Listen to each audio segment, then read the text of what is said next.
আসসালামু আলাইকুম। আপনারা দেখতেছেন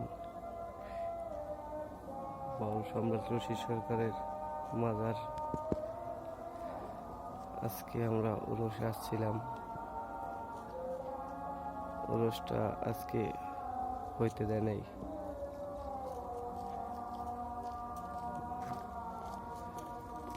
মালিকের দয়ায় আজকে 21 তারিখ 21শে ফেব্রুয়ারি। আজকে গান বাজনা হয় নাই। দেখতেছেন সব ময়দান খালি, নিটাল একেবারে। এই যে দোকান পাঠান থাকতো একেবারে নিটাল হয়ে দিছে, মানুষজন নাই। আসছি, আমরা চলে যাব এখন।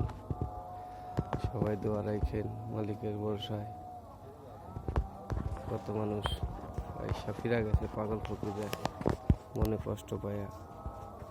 আপনারা এই বিচারটা রাখেন, দরদি রশিদ স্থান বাসস্থান বাদাম রক্ষা করো।